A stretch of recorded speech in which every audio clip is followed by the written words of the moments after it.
Hola, hola, ¿qué tal? Saludos cordiales en TV Senado. Profundidad de campos en un diálogo directo con una senadora que representa una región que es la más joven de Chile. Aquí está su ficha de presentación.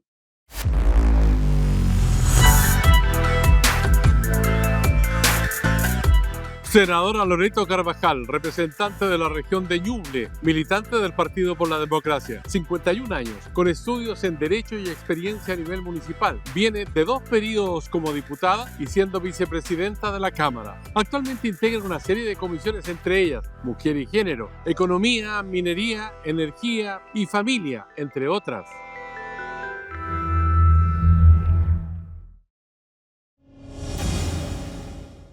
Ya estamos listos para conversar con la senadora Loreto Carvajal de la región de Ñuble. ¿Cómo está, senadora? Muy bien, muchas gracias por la invitación, don Sergio. Es un honor siempre acompañarle y poder estar en este espacio tan representativo para el país que es el Congreso del país. Usted estuvo en la Cámara de Diputados, ahora lleva un tiempo en el Senado. Eh, ¿Qué contraste ve entre las dos ramas del Parlamento? ¿Qué le gusta más a usted, la Cámara o el Senado? Una difícil pregunta. Me tocó estar 7 años en la Cámara de Diputados y Diputadas, pero además con 2 misiones bien relevantes que han quedado marcadas en la historia del país. La primera, haber asumido como la primera mujer presidenta de la Comisión de Mujeres y Equidad de Género, que no existía antes en la Cámara de Diputados, en donde pudimos de cierta manera proponer cambios como la nominación. Hoy día todos los medios de comunicación nominan la Cámara de Diputados y Diputadas, o diputadas y diputados, que fue también una iniciativa nuestra y otras materias, por supuesto. Y lo segundo, haber asumido el rol como primera vicepresidenta de la Cámara de Diputados en el periodo 2017-2018, que se alargó un poquito a propósito del estallido social en momentos históricos para el país muy importantes. Así que una gran experiencia. Y el Senado también creo que tiene cada uno lo suyo. Obviamente muy intensas las 2 instancias, con mucha responsabilidad, pero diría yo que el Senado tiene una pausa que se agradece. A propósito de tener tal vez la conformación de las comisiones técnicas con menores o menor número de integrantes.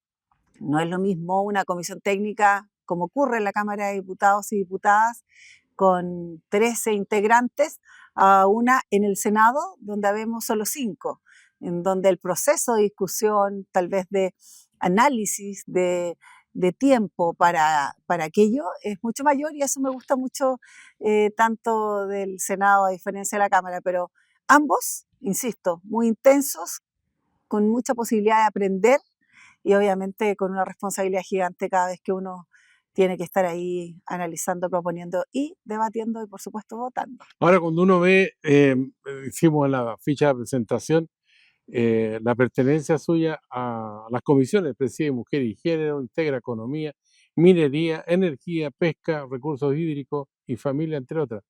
Además participa en sesiones de sala, además tiene que ir a Ñuble, además tiene familia. ¿Cómo distribuye el tiempo? ¿Cómo se organiza usted?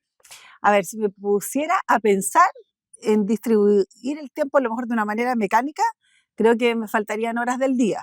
Pero creo que la vocación y la intensidad con que he abordado toda mi vida, desde muy niña, que a veces también mis amigas dicen, no sé dónde sacas tanta energía, me ha llevado a asumir todas estas responsabilidades con harto cariño, con harta vocación como motor, pero por supuesto con harto impacto también cuando tenemos la posibilidad muchas de representar una región que no está cercana a la metropolitana ni a Valparaíso, pero que sí tiene muchas necesidades. Creo que eso se olvida muchas veces a propósito del objetivo, que es mejorar las condiciones de vida de la gente, de nuestra gente, en mi caso de Ñuble, de la mano de un respaldo muy gigante también de mi familia, de mi pareja, de mi hijo, de mis padres, que no se pierden ni una sola ¿Sus papás sesión. viven en Chillán o no? Ambos viven En Cabrero, en ya. Cabrero, Camino a y Concepción. exactamente, entre Chillán y Concepción. ¿Ahí fue concejala usted en Fui Cabrero? concejala 7 años. Se ha dado la connotación que en mi periodo como concejala fueron también 2 periodos, luego asumí como diputada, 2 periodos, no alcancé a terminar el segundo y asumí como senadora. Entonces ha ido bien en escala y creo que eso también es una ayuda, como decía, que mis papás, particularmente mi papá, que me motivó en el mundo de la política, a quien aprovecho de saludar, pero además decirles que no se pierde ¿Cómo se llama su papá? Domingo Carvajal, ¿Y la mamá? Matilde Ambiado. Ambiado. Ese apellido es un apellido extraño para la cultura de los apellidos en Chile, ¿no? Sí, bueno, mi familia, según decían mis abuelos, venían de tierras lejanas, decían, entiendo que cercanas allá, desde Italia, y creo que ahí hay una conjunción de espíritu, de vocación y de harta intensidad con que yo he llevado mi vida. Pero contarte, y aprovecho de saludar también a mi padre, y decirte que en estos 10 años que he estado en el Parlamento, jamás se ha perdido una sesión, tampoco una discusión del presupuesto. Entonces tengo ahí un súper, ¿cómo se dice?, fiscalizador que obviamente no solo me sigue, sino que también está muy orgulloso de mí y eso por supuesto que me llena también de emoción. Ahora, yo me imagino algo así como de ficción, que de repente sus papás en el comedor ahí en el domingo, en la cena del sábado, le dicen, mira Loretito, preocúpate del problema de las pensiones y tienes que hacer, ¿le pasa eso, no? No, yo creo que nos pasa a todos, que uno ¿Ya?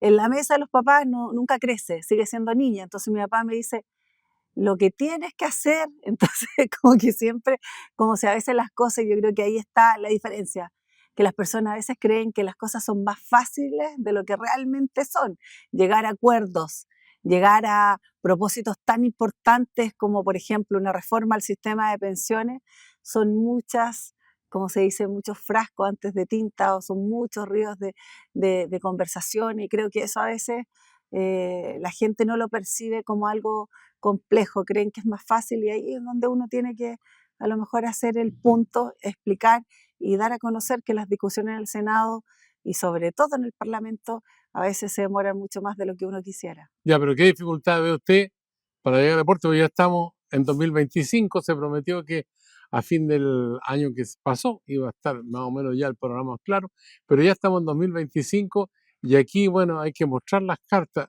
Hay problemas que no se han resuelto, que piensa usted que tendría que resolverse, por ejemplo, el 0,5% fue un dolor de cabeza para la UDI porque eh, sufrieron la arremetida de los republicanos, que le dicen que no tienen convicción y otras cosas. ¿Habrá esa posibilidad o piensa usted que vamos a seguir dilatando esta discusión de tantos años? Bueno, casi 10 años. A mí me tocó, bueno, como ya decía, la discusión en la Cámara de Diputados, donde hubo un acuerdo que yo lamento en esta mirada también crítica, que no fuimos capaces de respaldar y que tenía que ver con una definición clara en cuanto, desde luego, el aumento de la cotización, que es algo necesario para poder tener aumento de pensiones hoy día, pero obviamente la posibilidad de tener un ente estatal que se hiciera cargo efectivo de lo que significan esos recursos adicionales que tienen que ser administrados, quitarle fuerza a lo que hoy día han resuelto y han en definitiva provocado las AFP. Creo que eran elementos que estaban contenidos en las propuestas, me refiero básicamente a Piñera 2 o Bachelet 2. Lamentablemente no fuimos capaces de ponernos de acuerdo. Hoy día hemos vuelto en estos 3 años a una discusión poco fructífera que hoy día está viendo luz, pero que no modifica sustantivamente tampoco aquellos elementos. Yo creo que dado las circunstancias de necesidad que tienen los jubilados hoy día, la obligación para derecha, izquierda, republicano, PPD, comunista, de todos los estamentos políticos, es llegar a un consenso pronto y urgente. Y si hoy día eso va a significar que a lo mejor los puntos en solidaridad no sean los que estimábamos que eran lógicos y necesarios, si eso va a significar a lo mejor un componente en que el Estado vía seguro venga a compensar las lagunas y la diferencia tan atroz que hay entre pensiones de mujeres y de hombres, creo que va a tener que llevarse a cabo ese acuerdo y vamos a tener que resolverlo. Lo digo porque la ciudadanía ya no puede esperar y sobre todo los que están jubilados hoy día, que sus pensiones sigan siendo miserables y que además haya una diferenciación tan eh, pero diría yo, sustantiva entre hombres y mujeres. Creo Ahora, que cuando eso hay parte, que repararlo y mm, eso es a todo evento. Yo creo que hoy día, como usted bien decía, no hay espacio, y mm, perdone la expresión, para extremos o para posiciones intransigentes. Tenemos que pensar en la gente, tenemos que pensar en modificar un sistema que hoy día no solo resulta un problema, sino que acarrea pensiones de hambre para las personas. Y si eso significa un avance, avancémoslo en lo que ya se ha manifestado, pero no pongamos metas que aseguro también tenemos que resolver a futuro. Usted tenía una preocupación el año pasado que me parece que hoy día está latente en el caso de las manipuladoras de alimentos, donde hizo una presentación de un proyecto de ley donde las manipuladoras de alimentos deberían tener un piso mínimo de certeza que obliga a los concesionarios, por ejemplo, a hacerse cargo de varios ítems que son básicos. ¿Eso en qué está en este momento? ¿Para dónde va? ¿Qué posibilidades tiene de prosperar? Bueno, decir que las manipuladoras de alimentos es una fuerza matriz muy importante en el ciclo educativo de los niños y niñas en educaciones públicas y en los colegios particulares subvencionados. Abastecen con cariño, pero además con entrega diaria de raciones alimenticias que son necesarias y que están garantizadas por ley. Pero hoy día las manipuladoras como estamento están tercerizadas porque son las empresas que licitan el suministro de alimentos las que finalmente responden jurídicamente por los derechos de las manipuladoras y en quienes decae, diría yo, como primera fase, la responsabilidad de cumplir, por ejemplo, con sus prestaciones laborales. Y hoy día eso de verdad que ha sido muy complejo. Primero, porque las empresas que licitan la entrega de alimentación en muchas ocasiones no se les renueva la licitación, es decir, no son las mismas las que continúan. En general los procesos de licitación son de 3, 4 años. Entonces, ¿qué ocurre cuando se termina el contrato que tiene el Estado bajo el alero de la JUNAEP, la Junta Nacional de Auxilio Escolar y Becas, con estas empresas que entregan la alimentación? Ocurre que hay que finiquitar a todas las trabajadoras como un derecho básico, elemental de todo trabajador a poder acceder a su finiquito. ¿Qué ocurre? Que finalmente las empresas determinan que no tienen recursos suficientes, que proponen que el pago sea parcializado, muchas veces con condicionantes que son bien discutidas, pero además muy problemáticas para las mujeres. Porque al final del día, cuando hay una necesidad, es muy probable que la Pero, a manipuladora ver, no acceda a su finiquito completo y pero que se le usted entregue es parcializado. partidaria de que se siga tercerizando esa función tan importante y no tenga personal directamente la Junta Nacional de Auxilio Escolar y Beca y exista una continuidad que les permita compromiso, digamos, incluso amor por un trabajo que es muy importante, la alimentación de los niños. Bueno, yo creo que eso sería la solución más correcta a propósito del eslabón que hoy día tienen las manipuladoras en el proceso educativo. Pero lamentablemente hay una cierta reticencia del Estado a entender que dentro de sus propios funcionarios, funcionarias, sea por vía del Ministerio de Educación, sea en este caso por la JUNAEF, estén dentro de los registros del Estado como funcionarios y funcionarias. Entonces, porque hay un costo elevado, porque hay Ya, que generar prestaciones. Entonces, eso es un proceso que ojalá quisiéramos se dé, pero hoy día de manera, digamos, real es muy complejo que se dé. Entonces, ¿qué hemos propuesto? ¿Qué he propuesto particularmente? Un proyecto de ley que he invitado a participar y que se han sumado y que agradezco muchísimo a la senadora Allende, por ejemplo, la senadora Núñez, en el sentido de que cuando hayan estas contrataciones por parte de la JUNAEP con las empresas que se adjudican los contratos, contengan como garantía un monto suficiente para que una vez terminado el contrato puedan ellas acceder de manera íntegra, por ejemplo, a su finiquito. Que ya. contengan seguros que les permita a ellas atenderse con garantías. Cuando hay estas enfermedades como la tendinitis, por supuesto los lumbagos, cuando hay digamos, la muñeca o el nudo rotulador, que es por el peso de las bandejas que muchas veces sufren de estas enfermedades que no están contenidas tampoco como una enfermedad profesional. Entonces, hemos tenido a la vista primero que hay una modificación en la glosa presupuestaria que logramos este año, de tal manera que se les exija a la empresa, mediante el sistema de contratación de empresas públicas, de que los contratos tengan esa garantía, que sea accesible y que no signifique siempre judicializar, que ellas Correcto. tengan que ir a la justicia para poder, una vez teniendo una sentencia en su mano, poder cobrarle a la empresa o cobrarle vía JUNAEP, que eso se logró este año, pero obviamente que las otras materias que hoy día he señalado están contenidas en este proyecto de ley que he propuesto, que hemos ingresado y que esperamos tenga el respaldo del Ejecutivo. Senadora Loreto Carvajal, ¿qué le parece si invitamos a una colega o un colega director Le vamos a pedir a Andrés Silva que nos muestre a quién le va a preguntar hoy día a usted Chuta, y de ya. qué tema se trata. Por favor, No veamos la tenía idea pantalla. que contemplaba eso. Vamos a ver. Hemos ido avanzando en las reformas legales para impedir que quienes son deudores de alimentos o quienes finalmente olvidan a sus hijos no puedan ser candidatos o candidatas. Generalmente son candidatos. Entonces ya hemos puesto restricciones para que aquellos que sean deudores de alimentos no puedan ser candidatos a alcalde, concejales, consejeros. Sin embargo, parlamentarios o presidentes de la República queda ahí en tierra de nadie. Como presidenta de la Comisión de Mujer, me gustaría saber si es que vas a promover que efectivamente esto sea un criterio que cruce toda nuestra sociedad para que nunca más los padres abandonen a sus hijos. Ahí está la senadora. Sí. Hace algunas semanas atrás hicimos un seminario sobre este tema, ¿no? Bueno, en mi calidad justamente presidenta hoy día de la Comisión de Mujeres y Equidad de Género del Senado, acabamos de tener el día lunes pasado un seminario a propósito del diagnóstico actualizado respecto a las modificaciones de la ley que hace posible el registro de deudores de alimentos, que es un punto, digámoslo, muy relevante. Eso ha significado no solo que estando en aquel registro los deudores, Hay un catastro de los que deben exacto, su pensión están alimenticia. absolutamente registrados, no pueden acceder, por ejemplo, a ser candidatos, lo que ha ocurrido últimamente, ¿cierto?, a propósito de las elecciones municipales, pero tampoco, por ejemplo, pueden acceder a una beca que tenga patrocinio del Estado a propósito de ciencia y otras materias. Es decir, hay hoy día una serie de condicionantes que a propósito del registro hacen más exigible la posibilidad que los deudores en este caso o deudoras en menor calidad cumplan con ese deber y de esa manera poder acceder Eso es a para este hombres y tipo. mujeres. Hombres y mujeres.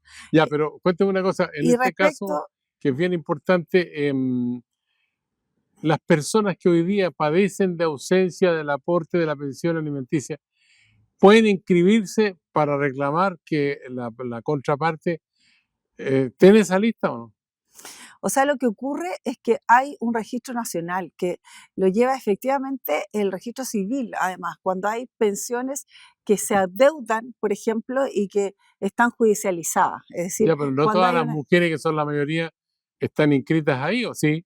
O sea, es que hoy día es muy complejo si es que no hay una acción previa, Ya, determinar quién accede al registro o no, porque convengamos que también hay una posibilidad de enmendar aquello. Si usted paga, en definitiva tiene que salir del registro. Entonces, ya. esto se derivó, y esto es muy importante señalar la génesis, a propósito del pago que hubo o de la posibilidad de acceder al 10% que estaba contenido en la AFP a propósito de la pandemia. Entonces allí se verificó que aquellos, por ejemplo, trabajadores que tenían recursos contenidos en sus AFP, como requisito básico era que si habían pensiones adeudadas pues, a efectos de un registro que llevaba al tribunal, no pudieran acceder al retiro del 10%. Eso Ya. significó determinar que casi 900.000 personas, en este caso varones mayoritariamente, no pudieran acceder al 10%. Y aún así, teniendo la posibilidad de tener recursos, que se pagaran primeramente los tribunales vía, ¿cierto?, la AFP, para cumplir con esa obligación, obviamente, que era y que es un determinante y un derecho humano de los menores, niños, niñas y adolescentes que hoy día requieren, obviamente, ¿Hay un del pago catastro de de alimentos. cuántos deudores hay, cuántos niños o niñas están afectados por esta situación, ¿no? Hay alrededor de 260.000 personas, hombres, que están hoy día, obviamente, adeudando pensiones de alimentos. Y esto es un registro que va en aumento, porque efectivamente, aún con las aprehensiones que hoy día tenemos, con las posibilidades de limitar el acceso a ciertos beneficios, Ya. siendo deudor, esto también crece cuando hay obligaciones incumplidas. Pero creo que ahí estamos, justamente este seminario va en ese sentido, a poder verificar cuáles son los nuevos críticos. Y en ese contexto yo quiero decirles que hemos tenido un buen diagnóstico en el sentido que hay un avance, pero todavía sigue siendo muy, en términos porcentuales, bajo el nivel de cumplimiento del pago de pensiones y alimentos. Bien. Antes del registro teníamos alrededor de un 10% detectado, que era aquel que cumplía, es decir, el 90% restante no cumplía. Hoy día se ha avanzado a cerca de un 37%, es decir, hemos subido 17 puntos, pero queda sin duda 53% de personas que, perdón, 63% que todavía no paga, que incumple. Entonces creo que ahí hay un elemento donde tenemos que ir avanzando en sanciones sociales, como las que he mencionado y otras, para evitar que esto siga siendo obviamente un elemento que hoy día impida a los niños y Correcto. niñas acceder a su manutención mínima. Y en ese contexto, a propósito de la pregunta de la senadora Proboste, sin duda yo quiero recordar que siendo yo diputada, hicimos y presentamos un proyecto de ley en que aquellos que postularan a cualquier cargo de elección popular que fueran deudores de alimentos, se les fuera impedido o que estuviesen imposibilitados de poder inscribirse como candidatos. Eso no prosperó, solo avanzamos a propósito, ¿cierto?, ¿Quién se opone a de eso? la ley. Lo que pasa es que también tiene que ver con otros elementos, pero yo creo que hoy día hay piso Ya, para que ello avance, estamos sobre aquello y es indiscutible que los ya, estándares que debe ok. tener una autoridad no puede permitírsele a nadie ser candidato a presidente de la República, senador, senadora, alcalde o diputado, cualquier cargo, core, gobernador teniendo o siendo deudor de pensión Bien. alimentaria. Estamos conversando con la senadora Loreto Carvajal de la región de Ñuble. Senadora, vamos a hacer una pausa, ¿te parece? Bien, Seguimos perfecto. conversando con usted aquí en Profundidad de Campos, en el canal del Senado de la República de Chile. Volvemos.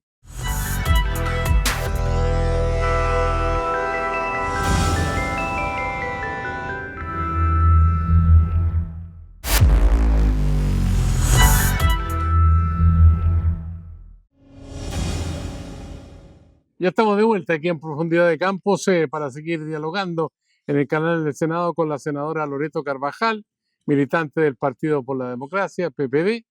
Ella es senadora por primera vez y yo le voy a leer una información textual. Hace poco se dictó condena contra un hombre que violó y permitió que otros sujetos agredieran sexualmente a su hijastra. Esto ocurrió en Chillán. En total, 14 fueron los imputados por este caso. Mm. ¿Qué se puede hacer legalmente con estas personas, senadora? Bueno, la verdad es que este es un caso sumamente doloroso. Me, me cuesta incluso hablarlo porque fue una situación que se vino arrastrando por casi 10 años. Un sujeto que usando ciertas competencias oratorias, a propósito incluso de profesar una religión, eh, de cierta manera, basado en aquella confianza, abusa de manera sucesiva de una menor y muchas veces bajo la condición, y yo diría la candidez de la propia menor. Eso obviamente que lo primero que hay que decir, que son conductas que muchas veces son más habituales de las que queramos o las que pensamos a veces ver. Lo primero es que haya una condena ejemplificadora respecto a estos hechos. Han sido ya 14 las personas que están hoy día no solo a puerta de ser condenadas, sino que es una red efectivamente instalada por muchos años. Pero quiero decirlo claramente, aquí la posición, sobre todo de la fiscal, yo he tenido ocasión de conversar a propósito de esto y otros temas, pero debe generar, yo creo, un antes y un después a lo que significa el abuso en base a hechos que son de connotación hoy día pública, pero que están sumidos muchas veces en la ignorancia y más que eso, en la confianza dentro del nicho familiar. Ya, Me parece a mí que tenemos que ser sumamente rigurosos en entender que los menores son patrimonio de todos los adultos y que debemos tener, independiente de nuestra condición de cercanía o no, acciones que lleven a condenar fuertemente, a generar sentencias efectivas en corto plazo, pero además a educar sobre estos temas, sobre todo en nichos donde la educación, y lo digo así, porque muchas veces la ruralidad también, dentro de todo lo que significa la distancia, hace a veces difícil descubrir cuando hay conducta, cuando hay manipulación, cuando hay hechos encubiertos en base a cercanía de ciertos adultos y creo que eso también es un rol que tenemos que ahora, asumir. usted ha presentado, entiendo, un proyecto que Mm. condena a aquellas personas que han cometido delitos sexuales y que están castigados por la justicia, pero que al mismo tiempo no tengan la posibilidad de obtener licencia de conducir. ¿Eso es por toda la vida?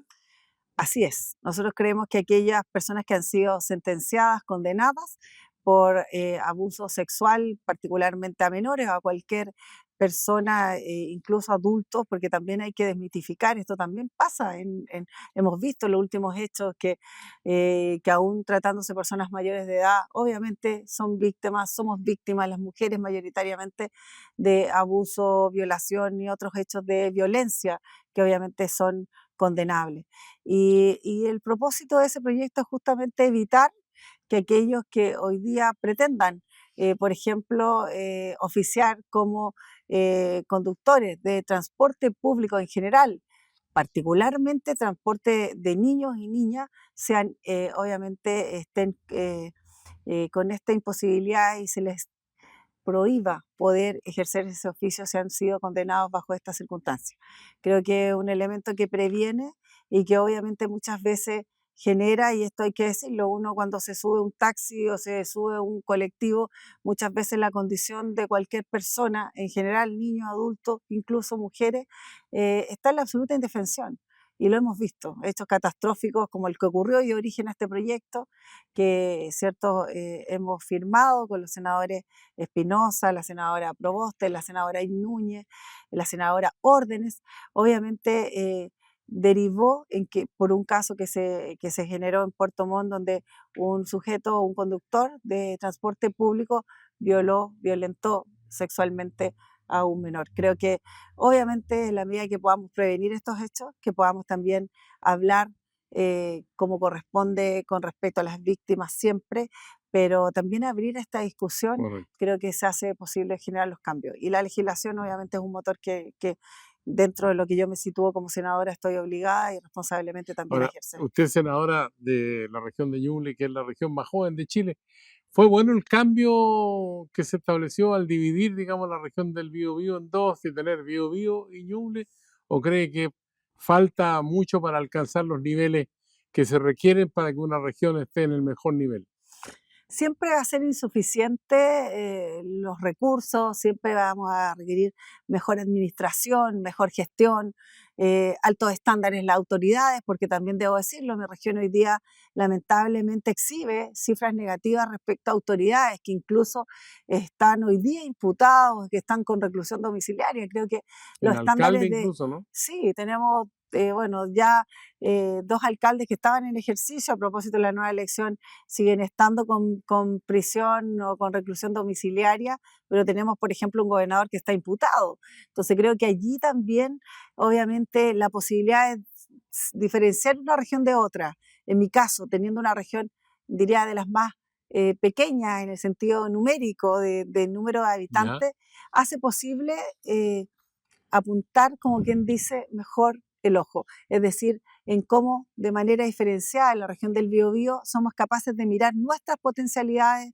nuestras capacidades y por supuesto abordar con más precisión nuestras propias, obviamente, carencias o debilidades. ¿qué hacer Eso, frente al desempleo, por ejemplo, en la región de Ñuble? mira, yo creo que tenemos un problema de desempleo que es gigante, lo hemos dicho en la sala, un 11% de nuestra población en edad de trabajar está sin empleo y es algo que obviamente hay Es que la más alta de remediar. Chile, ¿no? Hoy día pasó a ser la más alta, pero eso tiene que ver con una condición también de apoyo. Nosotros requerimos, por ejemplo, una infraestructura que nos permita avanzar en mejor desarrollo económico, que mediante una ley de transición energética va a ser posible mejorar la transmisión eléctrica y con ello mejorar la inversión, porque tenemos más de 350 hoy día proyectos que están detenidos Mm. debido a que no tenemos la capacidad eléctrica para entregar energía sumado a vivienda e infraestructura en materia de vivienda, que obviamente son las mayores hoy día oportunidades que tenemos para poder absorber mano de obra. Entonces, creemos que a propósito de esta promulgación de esta ley, a propósito de la inversión en infraestructura, del respaldo económico que el Estado tiene que dar y que hemos luchado en la discusión del presupuesto, vamos a abordar y enfrentar de mejor manera el desempleo, que es obviamente uno de los puntos más críticos que tenemos en la región. Ahora hay un tipo de coordinación, por ejemplo, entre los municipios, entre la delegación presidencial, la gobernación regional, para enfrentar este problema o el vínculo además que establecen con el mundo empresarial, agrícola e industrial, de servicio en la zona? Bueno, yo creo que sigue teniendo muchas dificultades. La posibilidad de sentarse a la mesa, de coordinar esfuerzos conjuntos, por ejemplo, desde la propia gobernación de Ñuble, donde tenemos recursos cuantiosos. Tenemos alrededor de 110.000 recursos aprobados y lamentablemente la gestión y la ejecución no ha estado a la altura. De aquí, o sea, lo que va del año, ya vamos casi terminando este año, tenemos una Ahí está el ejecución royalty minero que le llegó presupuestaria una parte también de la torta, también, ¿no? que logramos aquello, pero recursos definidos, por ejemplo, en esta área de la Gobernación Regional de Ñuble, en donde la ejecución ha sido solo cercano al 38-39%. Uno se pregunta qué ocurre con el 60% restante, y es allí donde la gestión tiene que mejorarse, tiene que estar a otro nivel, donde la capacidad de coordinarse Ya, pero ¿quién con los tiene municipios. que tiene que chicotear los caracoles ahí para que eso avance? Bueno, yo esperaría que fuese la gobernación, esperaría que fuese obviamente un espacio en donde pudiéramos coordinar sin miramientos de ninguna especie el objetivo final, que es generar empleo, generar desarrollo y con aquello salir de las cifras negras que tenemos en la región. Siempre lo digo, lo vuelvo a reiterar, el problema de la región de Ñuble no es de recursos, es de gestión. Y creo que allí es donde hay que apuntar directamente con mayor inversión, con mayores recursos disponibles desde la región, sin mezquindad y con propósitos que vayan, obviamente, sobre todo en ayuda del desempleo que hoy día tenemos y por supuesto de la ruralidad, que es un punto que también no deja de ser cuando somos una región que tiene vocación agrícola, que tiene que haber más inversión en agua potable rural, mejoramiento de caminos, infraestructura para llegar a tiempo y por supuesto también con todos los mecanismos y las políticas públicas que el Estado brinda. Mira, tenemos un proyecto que lo venimos trabajando hace hartos años y que efectivamente en el primer año del gobierno, de nuestro gobierno del presidente Boric hemos impulsado y reimpulsado, que tiene que ver con la circunvalación que une todo el entorno de la capital regional que es Chillán. El problema que tenemos allí es que se forma un cuello de botella en los ingresos y en la salida, ¿cierto?, de Chillán, entendiendo que todo el entorno que hoy día obviamente merece una habilitación adecuada, una doble pista, por ejemplo, entre Yungay y Chillán, donde tenemos todo lo que es la agricultura, sobre todo de granos, que viene desde San Ignacio, El Carmen, Pemuco, Yungay, allá en la cordillera, y que llega a Chillán teniendo actualmente solo una vía. Obviamente que lo que requerimos allí hay un compromiso que asumimos con el ministro Juan Carlos García el primer año y que aportar un número importante de recursos vía Ministerio de Obras Públicas para poder tener una suerte de, quien dice, una circunvalación gigante como un Américo Vespucio en Santiago, tenerlo en la ruta, obviamente que se enmarca o que engloba la ciudad de Chillán de tal manera que Ningüe, Portezuelo, San Carlos, por este otro lado Coihueco o por acá Yungay, El Carmen, San Ignacio, Pero eso, Pemuco, puedan tener un ingreso ya, y pero una eso habilitación es mejor. una idea, un No, proyecto, es algo un proyecto que que ya está en está con marcha o no. recursos para diseño y que está obviamente con Ya. un compromiso económico que va a permitir avanzar porque es una obra de gran envergadura que hoy día ¿Para ya cuándo, mi vida? ¿Cuándo? Decía el cantante. nosotros esperamos, estábamos trabajando con el Seremi de Obras Públicas, que se pudiera de aquí al 2029, que es como la fecha, porque son un proyecto de gran envergadura, tener esa posibilidad de tener esta circunvalación. Sin perjuicio que la ruta, por ejemplo, que usted menciona, entre Ningüe, ¿cierto?, y Chillán, que es la ruta costera que llamamos y que va hacia Copquecura, que es nuestra zona turística también por excelencia, eh, Eso es la costa. es la costa. Y ya se han hecho avances en Quillón, que también es otro polo turístico, esté en menor plazo. Hay mucha inversión hoy día que está dispuesta a propósito de caminos internos, que no hay que olvidar, sobre todo en los pueblos más pequeños, ciudades más pequeñas de la región, que requieren de también dignidad, sobre todo en el tránsito, y en eso también estamos trabajando. Pero yo diría que el gran proyecto de infraestructura vial es justamente esta circunvalación que hemos propiciado y que estamos avanzando de manera sustantiva. ¿A qué jugaba usted cuando niña? Luche, ¿no? A todo, po, a todo lo que jugábamos antes. Yo, imagínese, crecí en un pueblo pequeño, así que hoy día añoro el poder salir a la calle, conversar, sentarme en una banca, hablar con, no sé, con gente adulta, jugar hasta tarde, o sea, creo que Ya, pues yo lo voy esos a invitar juegos a jugar ahora. son muy, digamos, de mucha añoranza, pero también de mucho sentido de la realidad y de mucha integración. Hoy día hay que pegarle a los niños para que, perdón, no voy a decirle para pegarle, No hay pero que pegar, llamarle la atención para que salgan a jugar a la calle, que ya no suelten el existe, celular. que ¿Ah? suelten el celular, la pantalla, o sea, uno les habla de, no sé, el luche, el avión, como le dicen en las ciudades más grandes, y no La tienen ni rayuela, idea. no, la rayuela no es muy femenino. Eso. No, pero por ejemplo las bolitas, las polquitas que decíamos antes, Ya. ese tipo de Yo juegos. quiero que invitarla a jugar al ping-pong. Yo Ya, le digo una idea, un concepto y usted me contesta con otro. Caso audios o caso Hermosilla, si usted prefiere. desmantelar una realidad existente por muchos años. Servicios locales de educación. Han tenido una buena experiencia en la región de Ñuble, las cuentas son positivas, creo que hay que seguir avanzando sobre una administración que genere de forma focalizada mejor educación y por supuesto que incorpore más actores sin politiquería, sino que con buena ejecución y gestión, sobre todo para los niños y niñas de las zonas rurales. Empresa Nacional de Minería ENAMI. Un esfuerzo gigante al cual no vamos a renunciar. Permisología. Un deseo que espero se cumpla al más corto y al más corto breve y plazo. Fraccionamiento pesquero. Mis dudas. Óscar Quisóstomo. Un mal ejemplo de una autoridad donde tenemos en la región y donde teníamos en la región muchas expectativas. Carolina Toá. Una gran líder, gran mujer valiente y espero candidata presidencial. Lo mejor y lo peor del año que se fue, 2024. Lo mejor, tener la salud para poder a final de año poder hacer un balance consciente de lo que tenemos que remediar para el futuro. Y lo peor es que tenemos un desafío gigante, que es entregar la confianza a la gente desde la política y de todos los espacios donde hay alguna posibilidad de tomar decisiones. Un deseo así, una aspiración tremenda para 2025 que ya comenzamos a vivir. Que pensemos en los que necesitan, que pensemos en los que necesitan protección. Me refiero particularmente a los niños, a las niñas, a las mujeres, a los adultos mayores que están solos en sus casas y que requieren un aporte y sobre todo un acompañamiento desde lo económico, pero también desde lo humano. Mi llamado tal vez es que seamos capaces de mirar al que está al lado, no con el desafío de enfrentarlo, sino de acogerlo y acompañarlo.